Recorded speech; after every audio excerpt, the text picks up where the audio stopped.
This was the first ever Play NYC convention, Terminal 5, New York City, 3 floors with over 100 developers and 5,000 people. The atmosphere is a gamer's atmosphere, which I love. It's like 3 stories, it's all lit up. It's beautiful, it's magic. People coming together to celebrate games.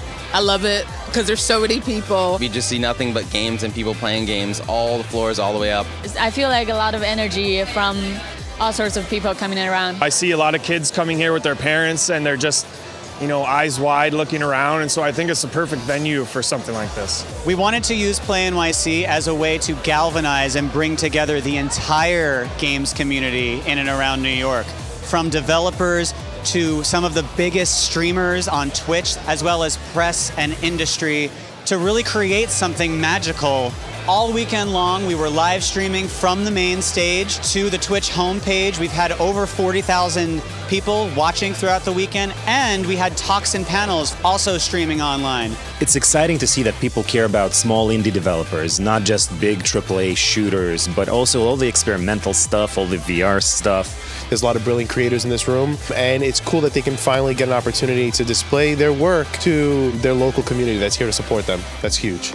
It definitely brings exposure to an indie game dev. We get a chance to show off our games to an audience and get some playtesting feedback. We throw in a lot of things that we're experimenting with, and then we get a ton of player feedback. And some of the best feedback is just watching people play. I enjoy seeing the smile on their faces, and I love seeing kids. That's my favorite part, especially when kids have great reactions when they're playing games. It brings a lot of exposure for our content to be in the hands of individuals who might not normally know to look for this kind of content.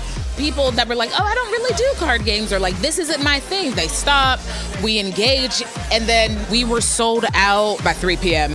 We're actually running a section called Games Graffiti. These are 5 special games that were commissioned specifically for Play NYC and were developed with the space in mind.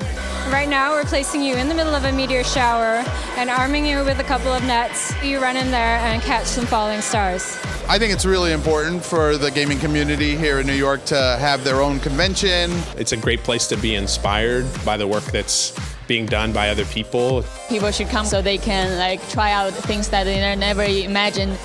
People should come to an event like this, first and foremost, to have fun, but also to discover games that they may not have been aware of that are in their own backyard. There's a clear high demand for this sort of thing, for both the developers and for people interested. The scene is relatively young here in New York, so it feels great that we're starting to create a much bigger game scene, because that's something that's just been missing. Honestly, this is what New York City's needed. We've never had anything like this. We'd always have to go to PAX, and this really brought that home here to New York City. I think this is the start of something really great. The future is going to be really bright as we look forward to see how this is going to grow.